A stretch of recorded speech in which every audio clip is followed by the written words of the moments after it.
pasó nada. Ahí está. Bueno, vamos ahora a hablar de los aspectos jurídicos del derecho diplomático y consular, ¿no?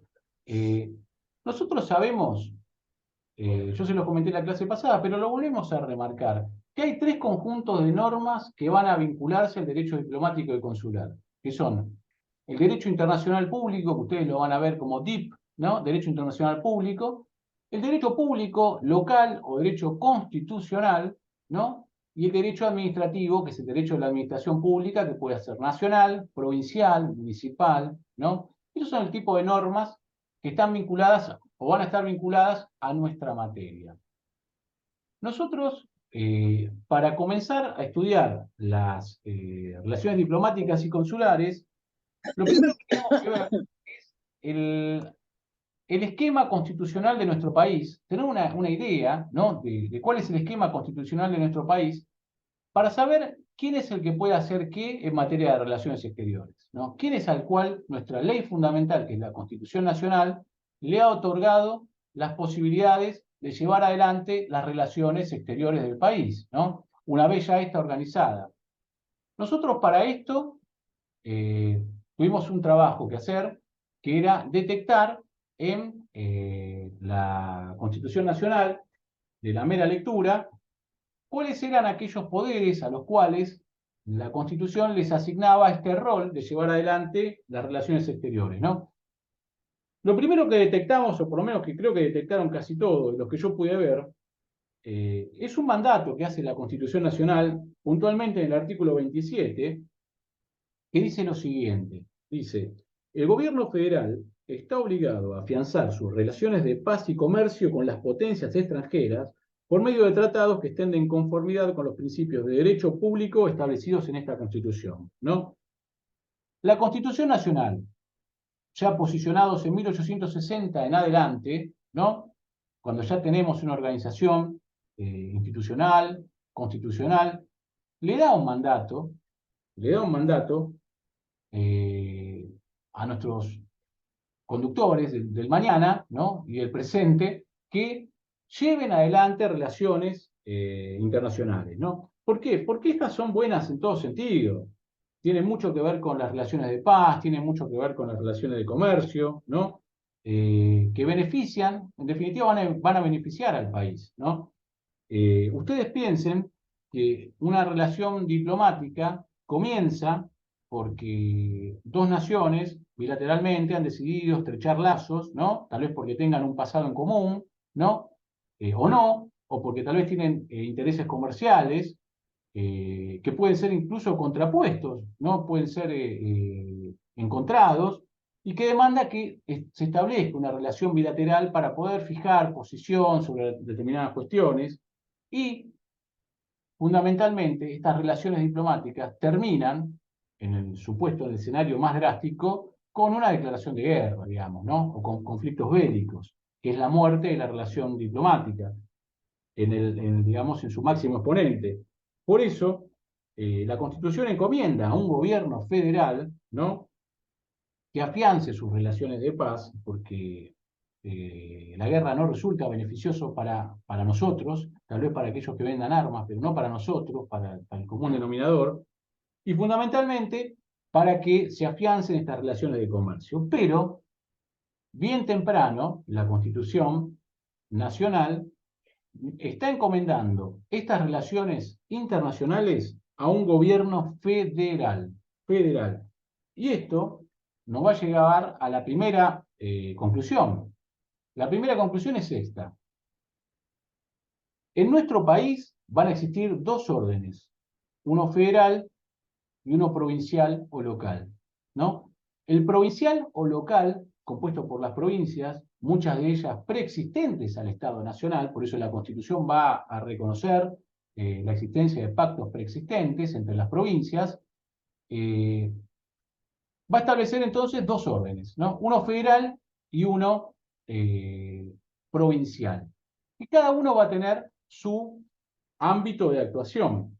Pero la Constitución Nacional, bien temprano en el artículo 5, va a decir lo siguiente: cada provincia dictará para sí una constitución bajo el esquema representativo republicano, de acuerdo con los principios, declaraciones y garantías de la Constitución Nacional, que yo les estoy leyendo, y que asegure su administración de justicia, su régimen municipal y la educación primaria.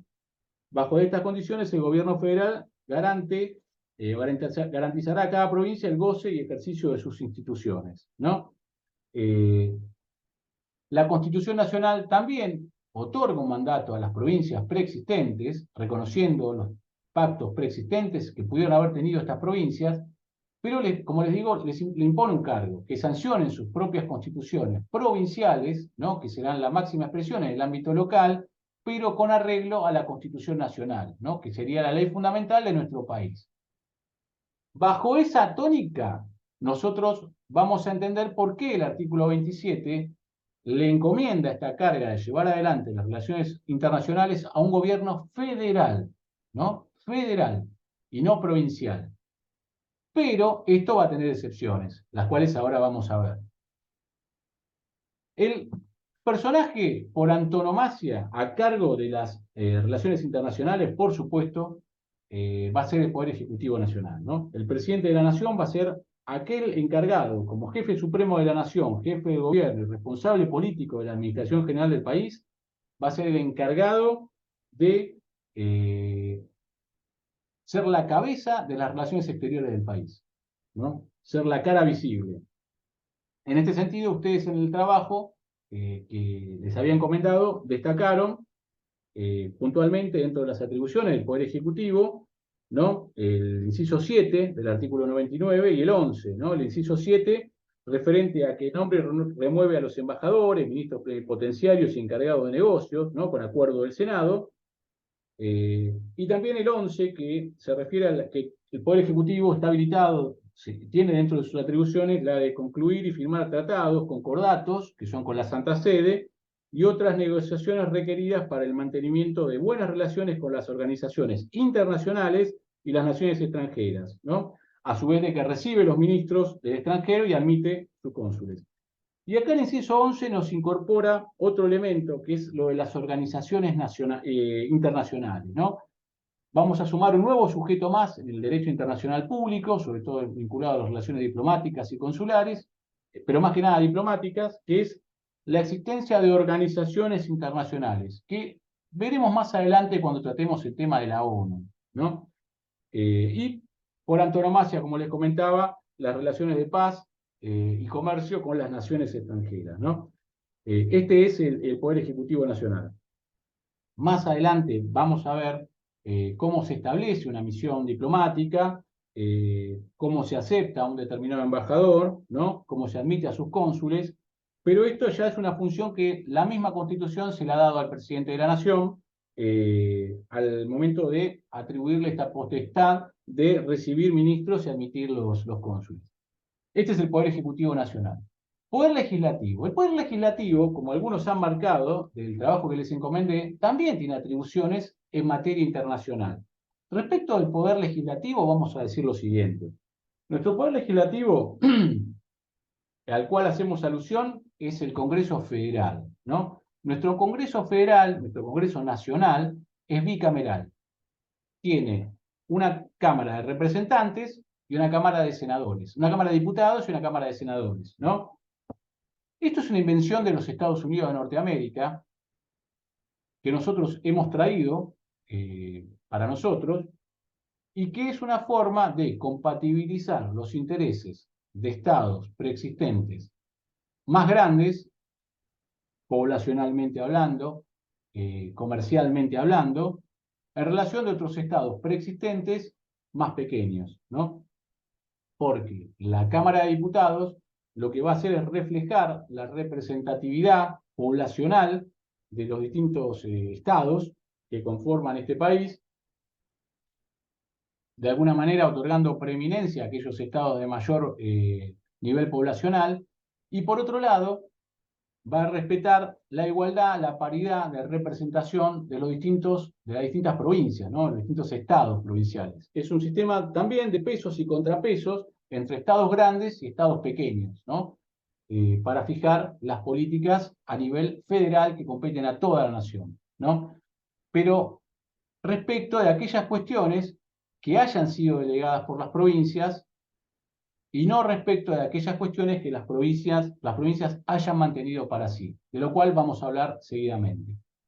Dentro de las atribuciones, por supuesto, nosotros encontramos el artículo 75, que habla puntualmente de las atribuciones del Poder Legislativo, del Congreso Federal, y en particular, nosotros podemos destacar, por ejemplo, el inciso 22, que habla de que es atribución del Congreso aprobar o desechar tratados concluidos con las demás naciones y con las organizaciones internacionales y los concordatos con la Santa Sede, motivo por el cual, si bien se encontraba en cabeza del Poder Ejecutivo la suscripción de protocolos, de convenios internacionales, de tratados, estos tienen que ser aprobados o desechados por el Congreso, ¿no? Así también funciona el sistema de pesos y contrapesos de Montesquieu.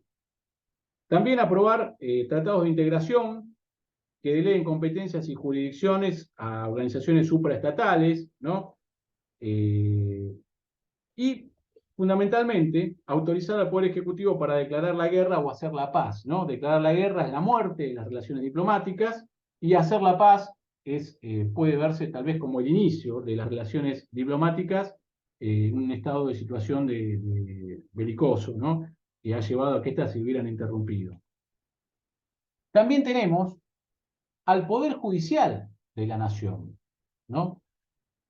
Antes de pasar al Poder Judicial, ustedes deben saber que cada provincia tiene su constitución, cada provincia tiene su poder ejecutivo, encabezado por el gobernador, y sus congresos locales, ¿no? Que tendrán 2 cámaras o una, depende de la arquitectura constitucional de cada provincia, y también su poder judicial provincial, ¿no? Nosotros acá, cuando hablamos del Poder Judicial, nos referimos al Poder Judicial de la Nación y en particular a la Corte Suprema de Justicia de la Nación, máximo tribunal de nuestro país, ¿no? Pero a propósito de esto, tengo que decirles lo siguiente. La Corte Suprema de Justicia de la Nación no es una tercera instancia, ¿no? Es una entidad máxima que dirime cuestiones muy, muy específicas, que tiene un acceso muy, muy acotado, ¿no? Pero que no es una tercera instancia, ¿no? De hecho, yo solamente tengo la obligación de tener 2 instancias en materia penal, ¿no? Pero ustedes podrán ver en la justicia local como en muchos casos solamente hay una única instancia, ¿no? Ordinaria. Cuando hablamos de la Corte Suprema de Justicia de la Nación, nos referimos a una justicia extraordinaria, ¿no? Que está extraordinaria, fuera de la justicia local, la justicia civil y comercial, por decirlo así, ¿no? Y vamos a encontrar en la Constitución Nacional, ustedes lo han visto también, me parece, algunos, 2 referencias en relación al derecho diplomático y consular, que son el artículo 116 y 117, ¿no? ¿Por qué? Porque el 116 dice que corresponde a la Corte Suprema de Justicia de la Nación y a los tribunales inferiores el conocimiento y decisión de todas las causas que versen, en particular sobre cuestiones concernientes a embajadores, ministros públicos y cónsules extranjeros, ¿no? Y también el 117 refiere que en todos los casos, la jurisdicción por apelación, según la regla de los asuntos concernientes a embajadores y ministros y cónsules extranjeros, ¿no? Son atribuciones del Poder Judicial y en particular de la Corte Suprema, ¿no? Entender al respecto de cuestiones vinculadas a embajadores, ministros públicos, cónsules, ¿no? En competencia originaria. Y esta es la nota de color, que la competencia va a ser originaria. Directamente interviene la justicia, el máximo tribunal que tenemos en nuestro país.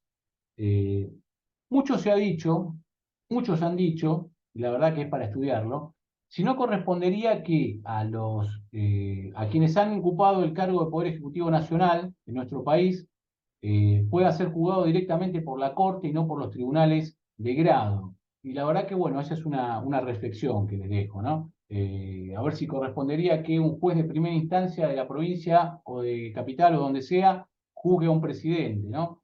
Eso es para verlo, para estudiarlo. Si no, debería tener un paralelismo con la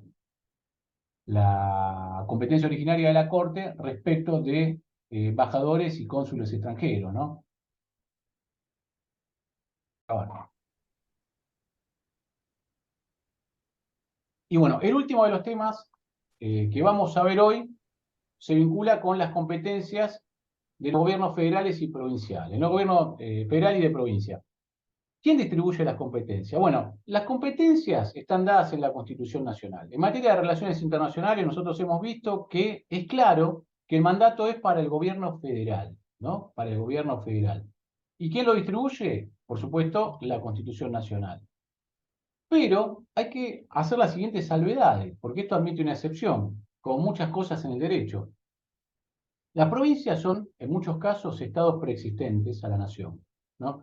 De hecho, la Constitución Nacional recepta esta realidad y respeta la existencia de pactos anteriores a la conformación de la Constitución Nacional, ¿no? Que vino después. Y por otro lado, las provincias que se avienen a conformar una nación, la nación argentina, expresamente van a delegar una serie de atribuciones y poderes, pero otras las van a reservar para sí, ¿no? Algunas las van a delegar, otras las van a reservar. Puntualmente, hay un artículo, que es el 121 de la Constitución Nacional, al cual ya vamos a dar lectura, que dice lo siguiente: las provincias conservan todo el poder no delegado por esta Constitución al gobierno federal y el que expresamente se hayan reservados por pactos especiales al tiempo de su incorporación. Entonces esto nos va a decir lo siguiente, nos va a decir que las provincias que son anteriores al país, muchas de ellas anteriores al país, delegan en la nación, en este poder central, federal, una serie de atribuciones. Pero estas delegaciones tienen que ser claramente definidas de manera, y ser formuladas de manera expresa. Expresa. Por ejemplo, ustedes notarán que en la arquitectura de nuestro derecho, cada provincia no tiene su código penal ni su código civil y comercial. Hay uno para todo el país. ¿Por qué? Porque las provincias delegaron en un poder central la sanción, que sería el Congreso Federal, la sanción de un código civil y comercial y un código penal, ¿no? Esto es una convención. En otros lugares, por ejemplo en los Estados Unidos, tal vez los estados preexistentes a los Estados Unidos de Norteamérica, tal vez se retuvieron estas atribuciones. Entonces, de pronto, cada estado puede tener su código penal si así lo quisiera, ¿no? Es, en ese sentido, soberano de darse las leyes penales que así crea conveniente. En cambio, nosotros no. Nuestra arquitectura constitucional, las provincias han delegado de manera expresa, de manera taxativa, ¿no? Por ejemplo, la confección de parte de un poder central del Código Civil y Comercial de la Nación o el Código Penal, por ejemplo, ¿no? Perdón, Pero, profesor. sí, Es por eso que tal vez en Estados Unidos en algunos lugares hay pena de muerte y en otros no, por esta cuestión que usted dice. efectivamente, efectivamente. Por Cada eso, uno lo maneja, pues. exactamente, exactamente. En Estados Unidos, cada estado maneja, son pequeños países, porque la lógica es esa, ¿no? Que la historia de nuestro país haya llevado a que las provincias se hayan empobrecido de una manera tal, que les haya restado autonomía financiera, las haya subsumido a la pobreza, porque es lo que ha pasado con muchas de ellas, que tengan poderes hegemónicos que duran décadas y décadas, digamos, es un despropósito. La idea es que son estados independientes, ¿no? Y por eso van a tener, como estados independientes que son, ciertas facultades en materia de relaciones exteriores que ahora vamos a ver, ¿no? Resumiendo, las competencias federales en materia de relaciones exteriores van a presentar básicamente sujetos, objetivos y medios, ¿no? Sujetos, objetivos y medios. El artículo 27 nos da el norte, nos habla de un gobierno federal, como estábamos hablando hace un rato, que está obligado a afianzar las relaciones de paz y comercio con las potencias extranjeras, ¿no? Nos va a asignar ya un gobierno federal, una instancia federal. Entre este brazo federal, por decirlo así, por supuesto, como hemos visto, el presidente de la nación, que está a cargo del Poder Ejecutivo, es el que va a contar con el monopolio de las relaciones exteriores, ¿no? Y esto ya lo hemos visto hace un ratito, vinculado a las atribuciones del Poder Ejecutivo del artículo 99, en particular del artículo inciso 7, entre otros, ¿no? ¿De dónde? De la Constitución Nacional. Pero las provincias, y esto algunos por ahí en el trabajo que yo les encomendé lo han marcado, tienen ciertas potestades. Y para eso vamos a leer el artículo 124 de la Constitución Nacional. El artículo 124 dice que las provincias podrán, las provincias, 3 puntos suspensivos, podrán también celebrar convenios internacionales en tanto no sean compatibles con la política exterior de la nación y no afecten las facultades delegadas al gobierno federal o el crédito público de la nación, con conocimiento del Congreso Nacional. Esto quiere decir que sin perjuicio de un mandato originario, ¿no?, y primigenio a un poder federal y un poder central para monopolizar de alguna manera las relaciones exteriores, las provincias también tienen en nuestra arquitectura constitucional la posibilidad hoy de llevar adelante relaciones internacionales. Y esto es hijo de la reforma del 94. La Constitución Nacional, a lo largo de su historia, ha tenido una serie de reformas, la última es de 1994, ¿no?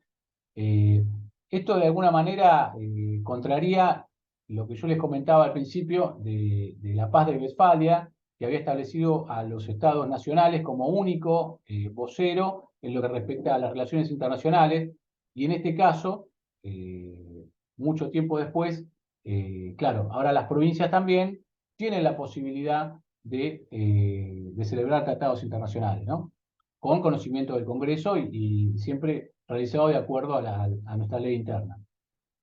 ¿Cuáles son los objetivos de las relaciones internacionales según el artículo 27? Son claros: la paz y el comercio, ¿no? Porque el comercio se vincula al progreso y la paz también. Y la paz también. Estos objetivos le son encomendados fundamentalmente en el inciso 11 al Poder Ejecutivo Nacional, al presidente de la Nación, dentro del cúmulo de atribuciones del artículo 99, ¿no? Y también en el inciso 22 al Congreso Federal en relación a la celebración de tratados internacionales sobre derechos humanos, ¿no? Así como también en el inciso 24 concerniente a la celebración de tratados de integración con otras naciones.